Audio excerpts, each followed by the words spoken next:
Report आता बच्चू कडू बाबत। प्रहार जनशक्ती पक्षाचे आमदार बच्चू कडू यांनी आपल्या जीवाला धोका असल्याबाबत जिल्हा ग्रामीण पोलीस अधीक्षकांकडे पत्र दिले। आपला अपघात झालाय अशी अफवा देखील काही लोकांकडून पसरवली जाते अशी तक्रार त्यांनी पोलिसांकडे केली आहे। या गंभीर प्रकारामुळे प्रहारच्या कार्यकर्त्यांमध्ये अस्वस्थता पसरली आहे। पाहूया या संदर्भातला एक विशेष रिपोर्ट। आज मौका देख के कडू को चौका मारेंगे। कडूंचा घातपात करण्याचा कोणाचा प्लॅन? कोण उठलं आमदार कडूंच्या जीवावर? प्रहार जनशक्ती पक्षाचे संस्थापक आणि अचलपूरचे आमदार बच्चू कडू सतत चर्चेतील व्यक्तिमत्व आहे। लोकसभा निवडणुकीतही महायुती विरोधात उमेदवार देऊन त्यांनी सत्ताधाऱ्यांशी संघर्ष छेडला।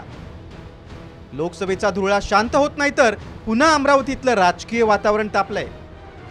आक्रमक बच्चू कडू पुन्हा एकदा चर्चेत आलेत, ते कुठल्या अभिनव आंदोलनामुळे नव्हे तर त्यांना आलेल्या धमकीमुळे। अचलपूर परिसरात दुचाकीवर तोंडाला रुमाल बांधून आलेल्या एका व्यक्तीनं एका भाजी विक्रेत्याशी बोलताना कडूंना संपवण्याची भाषा केली।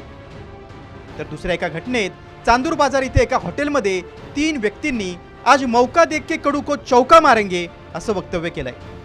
बच्चू कडूंनी या प्रसंगाचा उल्लेख करून जीवाला धोका असल्याबाबत पोलीस अधीक्षकांना पत्र लिहिलंय। निवडणुकीच्या मतदानानंतर एक हॉटेलमध्ये आमच्या चांदूर बाजारच्या पाटलाचा हॉटेल आहे, तिथे दोघं तिघे जण बसले होते। ते आमचा कार्यकर्ता ते म्हणे बच्चू कडू का गेम करना आहे, ते पण आम्ही उल्लेख केला आहे पत्रामध्ये। आणि नंतर भाजी विक्रेत्यांना एक विकत घेत असताना एका कार्यकर्त्यावर काही वार्ता आली। दरम्यान आपला अपघात झाल्याची अफवा पसरवली जात असल्याची तक्रार बच्चू कडूंनी या पत्रातून केली आहे। भाजी विक्रेत्याशी बोलताना धमकी देणाऱ्यानं नेमकं काय म्हटलंय ते पाहूया।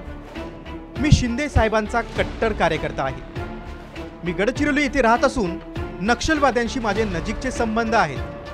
बच्चू कडूला पाहून घेऊ। जसे बाळासाहेब ठाकरे यांनी दिघेला संपवलं तसं शिंदे साहेब बच्चू कडूला संपवणार, नाहीतर मीच स्वतः बच्चू कडूला संपवणार। बच्चू कडू म्हणजे काहीच नाही, बच्चू कडूला पाहून घेऊ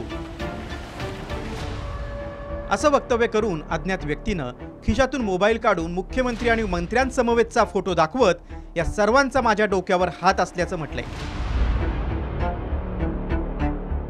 दुसरीकडे चांदूर बाजारमध्ये एका हॉटेलमध्ये 3 व्यक्तींमध्ये आज मौका देख के कडू को चौका मारेंगे असा संवाद झाल्याची तक्रार कडूंनी पोलिसांकडे केली आहे। मे महिन्यात प्रचारादरम्यान प्रहारचे लोकसभेचे उमेदवार दिनेश बुब यांच्या घरासमोर अज्ञात व्यक्तींनी त्यांच्या कारच्या काचा फोडल्या होत्या। आता बच्चू कडू यांना धमकी मिळत असल्यानं प्रहारचे कार्यकर्ते अस्वस्थ झालेत। आगामी विधानसभा निवडणुकीच्या पार्श्वभूमीवर हा प्रकार गंभीर आहे। पोलिस या धमकीच्या मुळाशी जाऊन काय शोधून काढतायत ते पाहणं महत्त्वाचं आहे। ब्युरो रिपोर्ट, साम टीव्ही न्यूज।